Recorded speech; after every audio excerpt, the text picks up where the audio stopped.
Hey, good evening. Maria back with another video. It is 6:44 p.m. It is June 16th. It is Wednesday evening. I just had something to eat and I decided to come on here and make a video.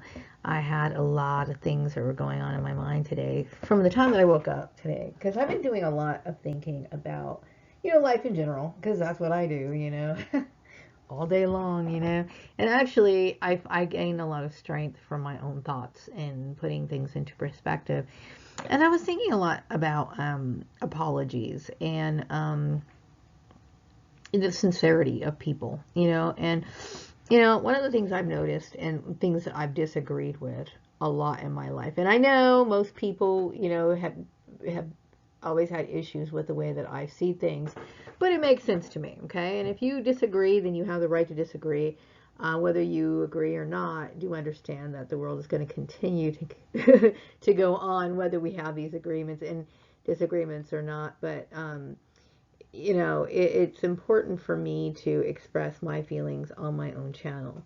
But I know that, many years ago, there was an issue that happened, or I was talking to somebody about how I find it distasteful that a lot of parents, and believe me, I am not somebody who can claim to be a great parent.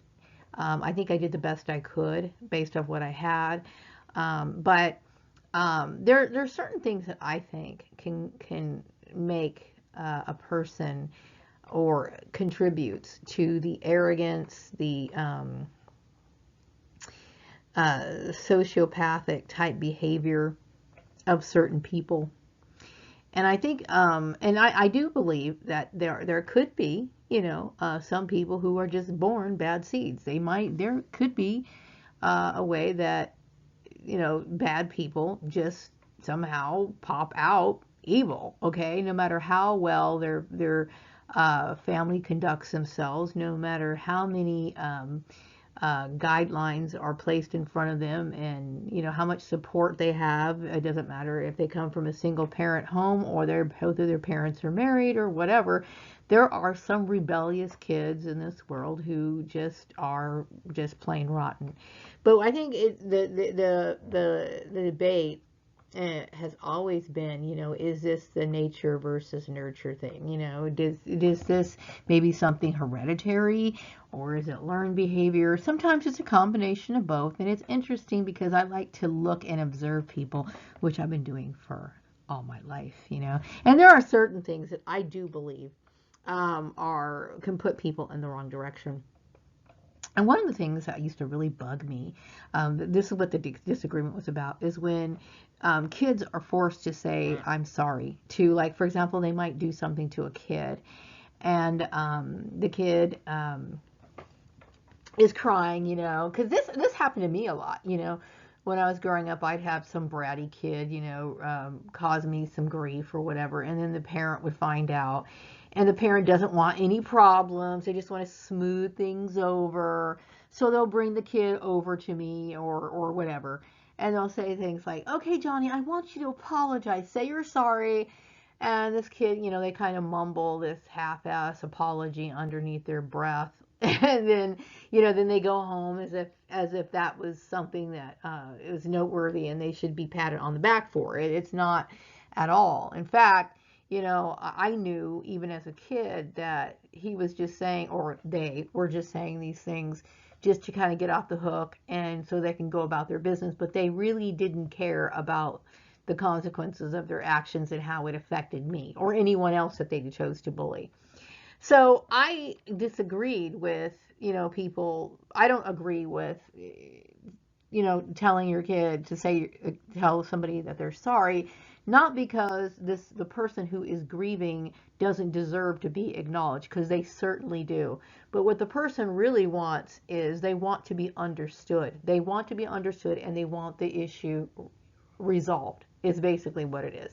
Sometimes you can't, like, for example, if some kid takes one of the another kid's favorite stuffed animal and tears it to shreds or something, saying I'm sorry is not going to put the stuffed animal back together again. It's just not. But you have to understand that that kid may have had a sentimental attachment to it. It might be his mother gave them that animal, and then his mother passed away, and now that was the only thing that he had from his mother, and now he's without it, and now it just added to his grief. And what he wants people to understand is this issue has caused me setbacks. It has caused me harm. It hurts me. I am hurting, and it's going to take some time to recover, and a quick I'm sorry and shrugging of the shoulders is not going to fix it. And so when I think about bullying behavior and some of these people that walk around with this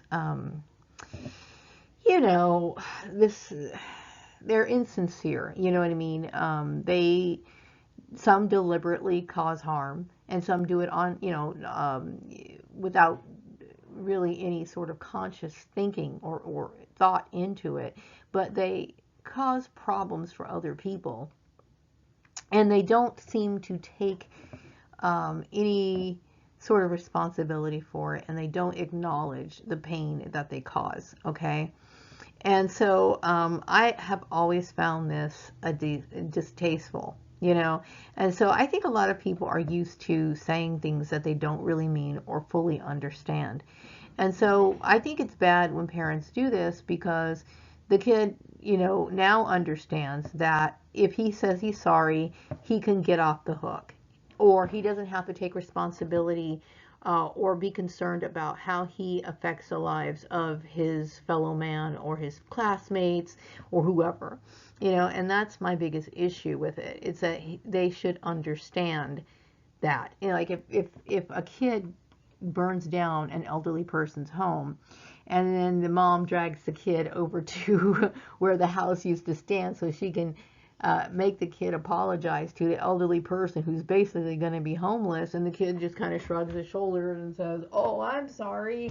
That's not going to, the kid needs to understand, now this person doesn't have a home. Now you just make this person's life 10 times more difficult than it has to be.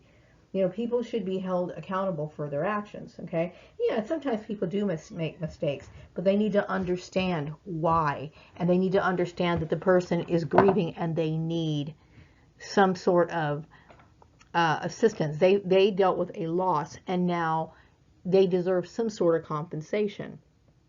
And sometimes, maybe I'm sorry is not going to fix their problem, but sometimes people, it's a form of comfort, it's a form of reassurance, and it should be done, I personally think, in the right way. You know what I mean? And I have an issue with people who do things without empathy. And that's what I've noticed a lot in, especially in my situation growing up, with the people that I've had the sad, unfortunate chance to know. I really wish that never happened in my life, but I've dealt with a lot of narcissistic people. And when they, like for example, in this issue, I didn't want to bring up my gang stalking issue, but it's a good example, okay? When I think of Apologies, I will never see any of these people again, okay? And I personally think that they don't have any empathy. They don't particularly care. And if they are acting like they care, they're doing it to basically save their own face. And this is what psychopaths do, okay? Psychopaths, there's a difference between psychopaths and sociopaths, okay? There are differences, and I would like to say that doctors don't diagnose people with these particular disorders. What they usually will say is that this person has an antisocial personality disorder, meaning that they do things that do not add to the well-being of other people. They tend to be destructive, okay? Anybody who does things to cause disruption, and dis-ease among people is antisocial, okay? That doesn't necessarily mean that they don't talk to people or whatever, because some people use that word loosely, where they'll say, oh, that person's antisocial because they're not talking to people. Sometimes they could use that word and it's fitting, but antisocial also means, and in this case, it means more like they do things that are not productive for like the community or people to get along, So anyway, That's one of my biggest issues. And I noticed that in my situation, I've observed a lot of psychopaths as well as sociopaths. And the little bit of a difference is sociopaths, they do have a conscience, okay? They don't necessarily, um, like, for example, I know there was a lot of people who got involved in my targeting, who got, who may not have necessarily initiated it, but they participated in it, and they feel guilty a little bit, but they won't stop. Mainly because it's comfortable for them, and ultimately, when you're dealing with that sort of behavior, they are always going to, whether you're considered a sociopath or psychopath, they are always going to be looking out for number one. The difference between the two is that a sociopath generally won't try to pretend like a sociopath. Well, sociopaths are usually very upfront about only caring about themselves. Psychopaths are more likely to observe the actions of others. Like, have you ever seen, like, I'm sure you've seen this a lot of times, like when you're watching TV and some of these women in the past who've killed their kids, which is terrible, right? But they'll kill their kids and you notice they're not crying. I mean, they're not crying real tears. And they're not even acting like they're mortified. Like, if something happened to my son, believe me, I would be like, I would not be able to function, and you could tell that I would be incoherent. Like, it would just be too overwhelming for me. But some people, they're giving these, like, interviews, and there's nothing wrong with dressing up, but strangely, on the day that they're interviewing, these people look marvelous, like they're dressed up really nice, and there's nothing wrong with that. But when you're dealing with a tragedy, you don't think about what you're going to be looking like. You see what I'm saying? So these people are psychopaths, basically, and they're cold, and they're calculating, and they observe the actions of others because maybe, for example, they're trying to get away with a murder, and they want to convince people that they didn't do it. So they try to mimic the actions of, you know what I mean? Like, they try to show remorse or pretend to show remorse if they have to, or show concern when they have to, or whatever. But most of the actions that they show or they demonstrate, it's mechanical and it's well thought out. So we deal a lot of with a lot of people like that in society. And when in my situation, in my targeting, I know that I've dealt with a lot of them. And so I was thinking about Apologies, especially after kind of getting a glimpse of, and I do not ever get into what celebrities do, okay? But unfortunately, every time I get online to check my email in the morning, there's one of these, like, little tidbit stories, like, flashed in front of my face about somebody. And so there was this one issue about somebody being cyberbullied. Let me think if I can, hang on a second. Let me see if I can look up her name really quick, because it doesn't really stand out. This Chrissy Teigen person, I guess she had cyberbullied some people, basically making somebody feel like they want to commit suicide or whatever. She kind of went a little bit overboard on the bullying, and so she was basically offering an apology. Now, I don't know if her apology was something that the press was kind of pressing her to do, or maybe the issue never got blown into a big deal to where she felt like she needed to make a public apology, or she just made this public apology all on her own because she figured it was going to surface one day, and so she just wanted to get it out of the way before it became, blew up or whatever. I'm not familiar with the story. I'm sure most people who watch the news, or who are into celebrity lifestyles or whatever, have paid attention to this story, and they know more about it than I do. But the sad part about it, when you're dealing with people in the public, you'll never know if their apology is sincere or not, because number one, they're concerned about their career. And of course they are, and they know that if people thought that she was like this big piece of shit that actually would torment and torture people, and make somebody want to kill themselves, that would harm her career. You know what I mean? So you got to question, does she really care about how this person feels? And that's sad that she had that she did that to somebody. Actually, she did this to two people, from what I understand in this story. She did it to two people and she's basically saying that she didn't realize, what kind of person she was. Now she does, and she wants, whatever. Okay. Some things to me, you can go too far, and I think when people like do the blacklisting thing and then they bully people over it, that to me is a form of torment, and it's a form of torture, and I don't see how they are any different than somebody holding somebody down in a basement and torturing them. I don't see any difference. I see no difference at all, because these are the sort of people that get kind of a charge out of that sort of torment, that sort of bullying. They experience a certain amount of pleasure out of that. So I want, and it's sad. Maybe she did change. I'm not saying that people who do horrible things in their life can't change. Okay. And just because I'm psychic doesn't mean that I can read this person, because I don't know this particular celebrity that well. I don't know her. I don't know her motivations. I don't know. And I don't want to focus on it. Okay.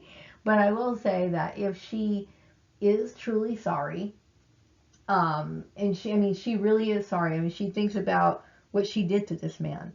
What she did to this man was she had him blacklisted and bullied him on social media. Now, I don't know if he really did say these or support this racial issue, because she accused him or said something to him about saying the N-word, or that he was a racist or whatever. Whether he is or not, I don't know, okay?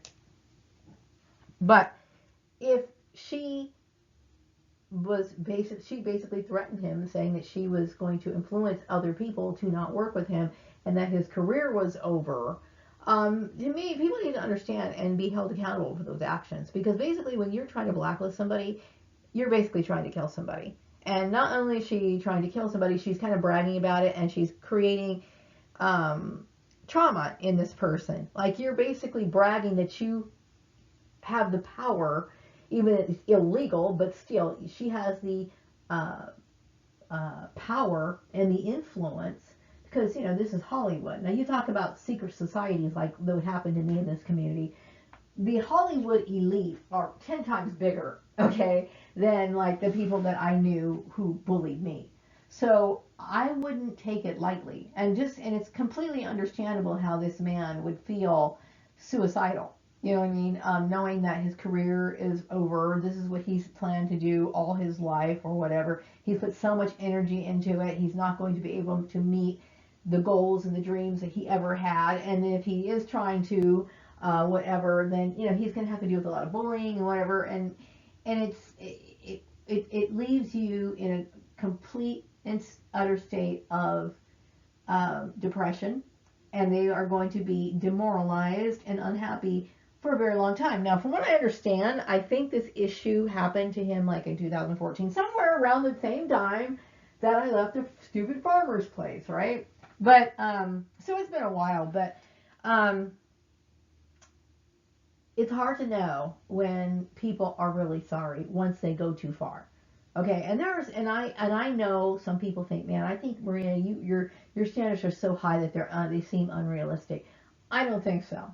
Okay, because in this world, you have to protect yourself, and you have to constantly think about yourself, not in an arrogant way, but you need to protect yourself, because being a psychopath or being a sociopath, narcissistic, all these little, what do you call it, disorders, behavior, quirks, whatever, they're not that uncommon. You know what I mean? And as we can see what happened to me and so many other targeted individuals, there's a lot of bloodthirsty people out there. You know what I mean? And whether they fall into the category of sociopath, this is somebody who has spontaneous, reckless behavior and manipulative behavior. Okay, now I will also like to say that sociopaths also have the same characteristics as sociopaths. So psychopaths also are spontaneous, reckless behavior and manipulative. Okay, and I've dealt with a lot of them. If you can blacklist somebody, okay, the blacklister is probably a psychopath, and the people who go on and support these people are usually the sociopaths, okay? But whatever they are, they're destructive, they are bullies, and they are more likely to not have a conscience. Now, the ones who are definitely don't have a conscience are the psychopaths, okay? Sociopaths do have a conscience, but they're very likely to consider what they're doing, but they're going to shrug it off anyway because they have their immediate need for self-gratification is always going to supersede doing what's right, knowing right from wrong and doing the right thing. Especially, like I said, if this is going to get them a promotion, if this is going to get them, an elevation in their reputation or whatever, they're going to do it. You know what I mean? So I have been thinking a lot today about, so when I woke up this morning, my thought was,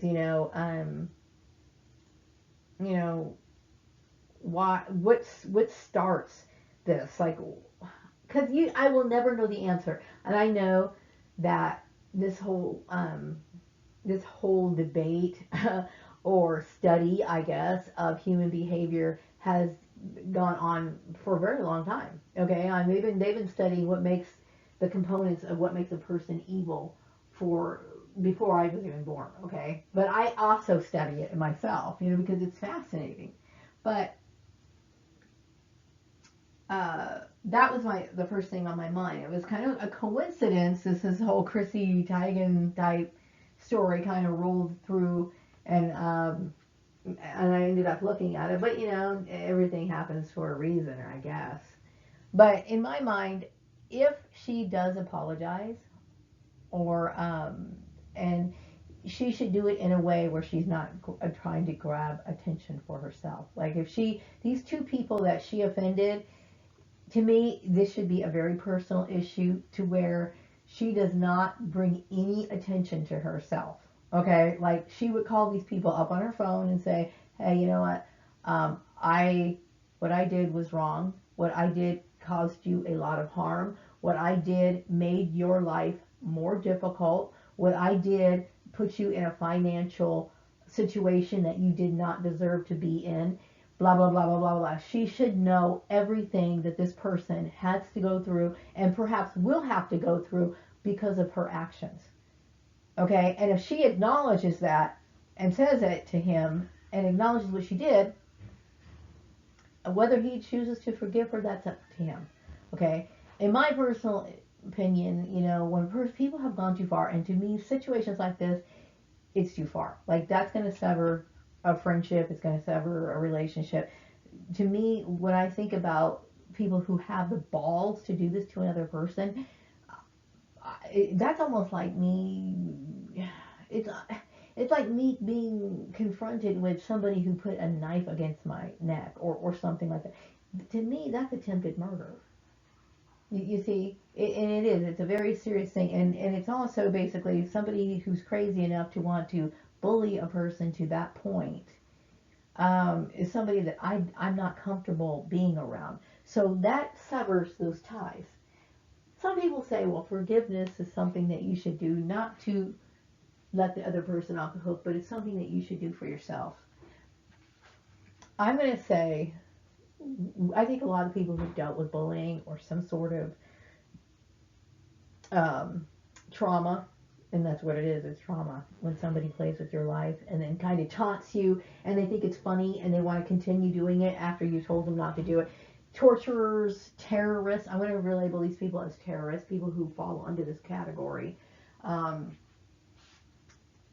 It's normal to feel that way.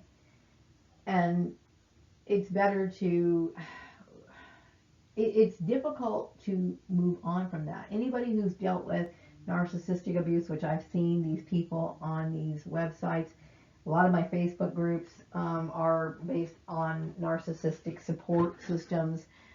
People who've gone through this sort of thing, they are, I would say, I'm going to put myself into this. Because I dealt with narcissistic abuse. Obviously, this is one of the reasons why I've made this channel to talk about my issues of gang stalking. I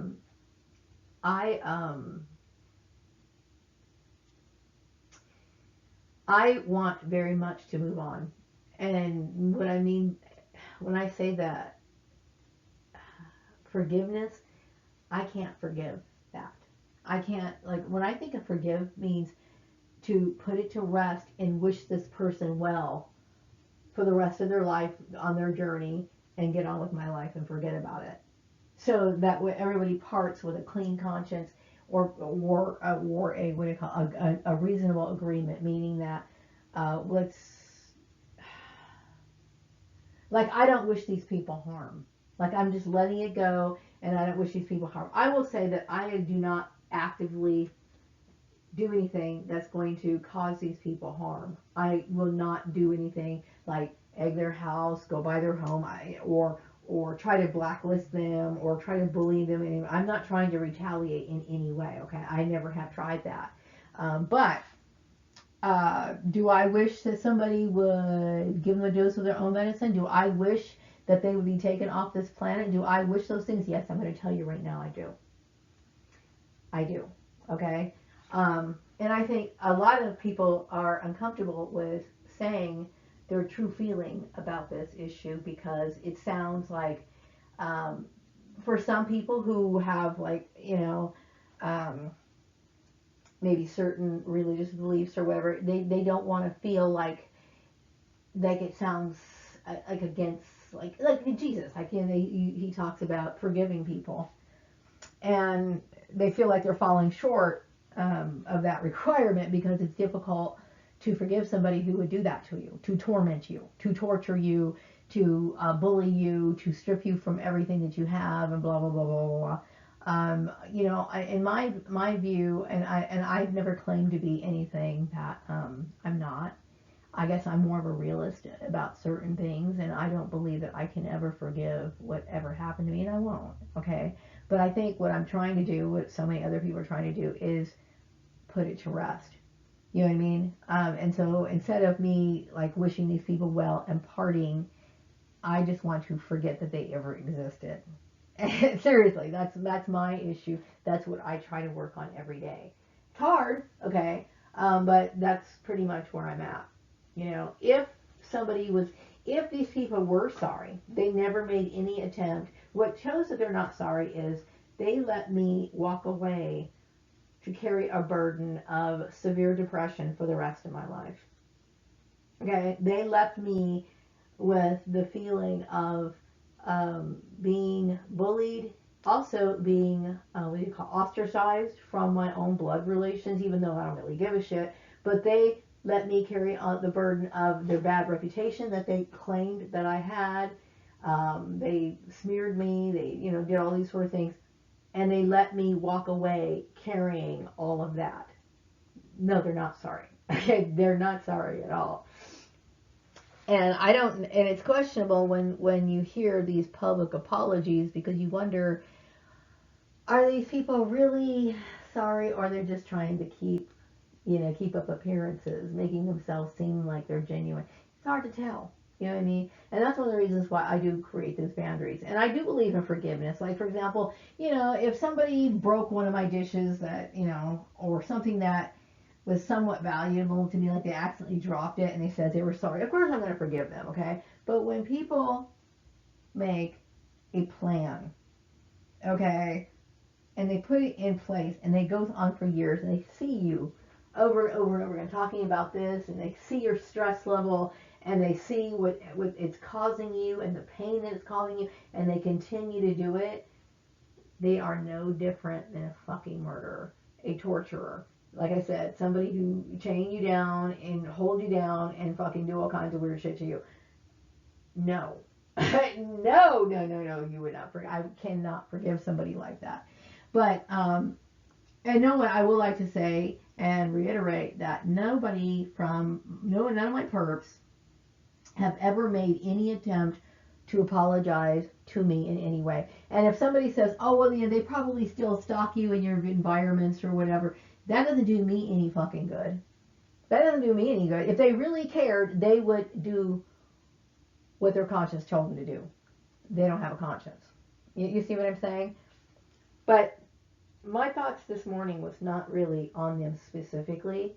I've just been thinking in general about life, and so this was just one of the topics that was coming through my mind about, sincerity. Are people, is everybody evil? Because I think this every day, and I talk to people and I, you know, get along with people.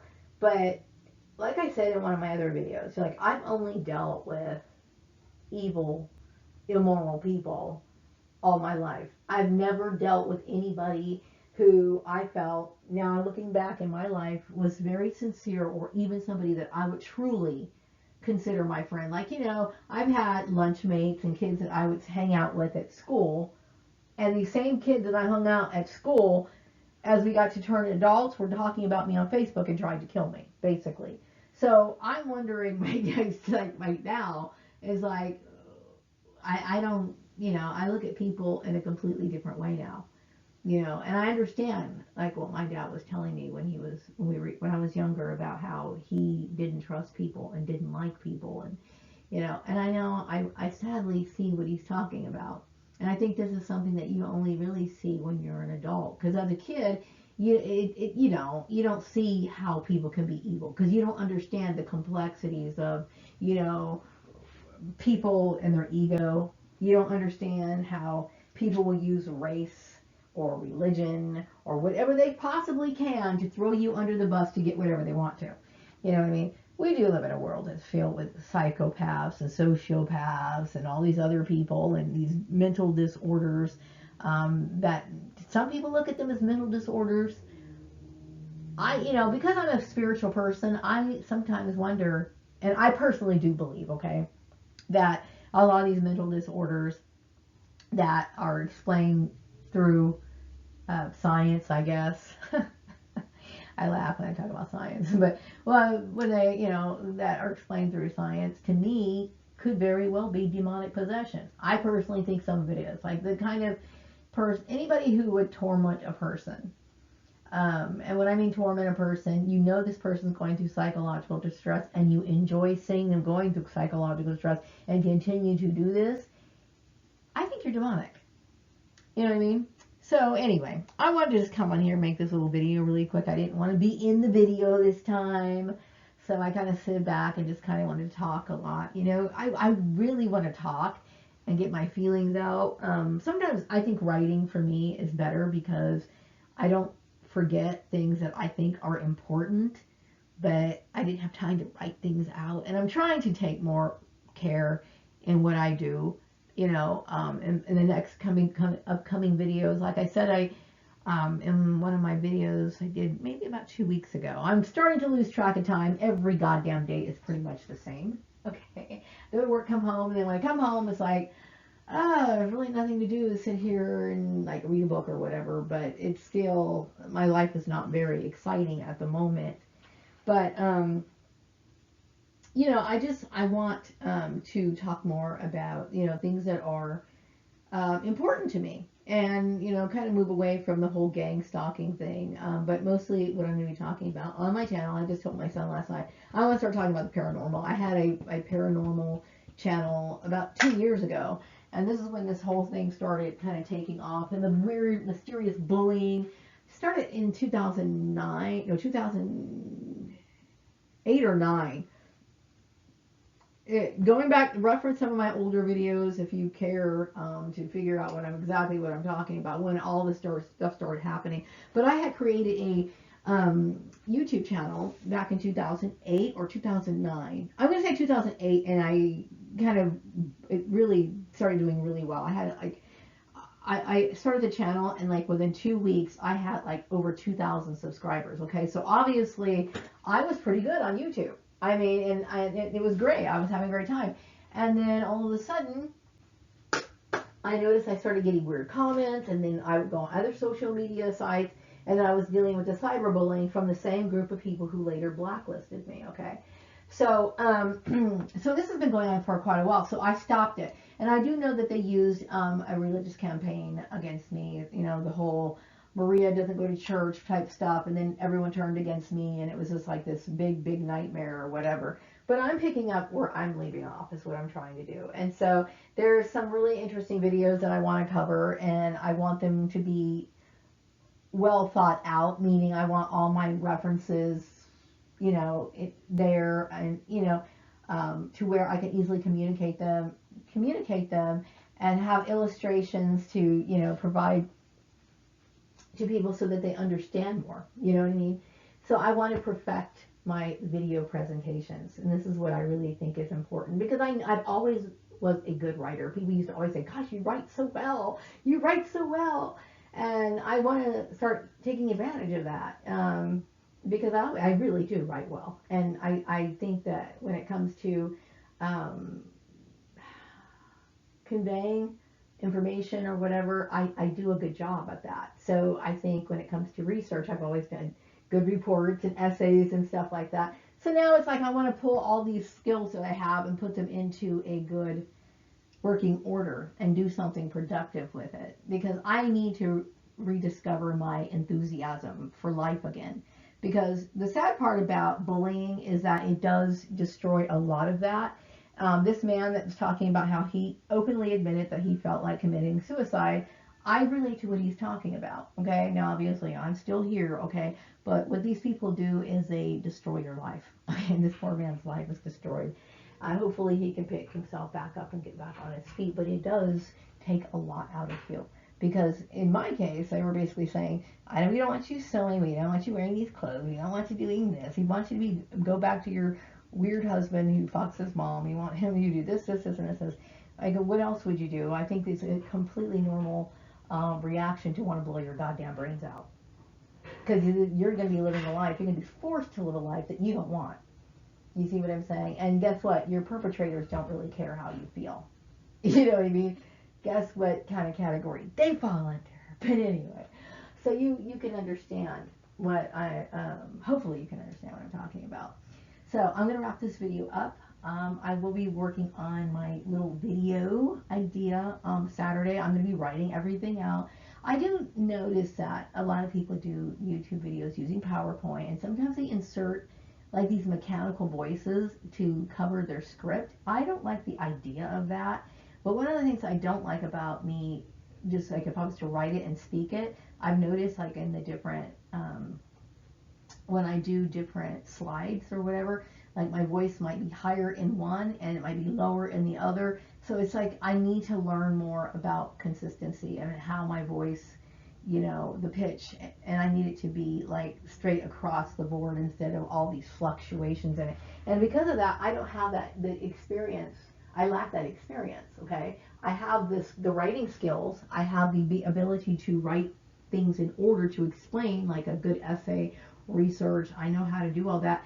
My presentation skills are not very good. Okay, and so this will hopefully, if I start putting more practice into it and maybe getting some more tools, like maybe watching more videos or videos that are specifically relating to presentations, how to give presentations and stuff like that, I'm sure I will improve. You know, I mean, I got the most important part down. I just need to be able to do it. And see, another issue with me when it comes to certain presentations is I will forget what I'm going to say. So sometimes I use cue cards, and that's all very well and good. Some people can use cue cards when they're doing presentations and sound like they're just talking. And some people can use cue cards and sound like they're reading a cue card. And I'm one of those people that sounds like they're reading a cue card. So like I said, I know there's tips, there's methods that can make my videos improve. I really want to do that. I really want to do that. Sometimes my movie videos come in here, they're kind of sloppy because, you know, they're not well written. They're just kind of from the top of my head. As I'm talking, I kind of forget what I'm going to say or whatever, because, you know, no, talking to a camera is not exactly normal. You know what I mean? It's not normal.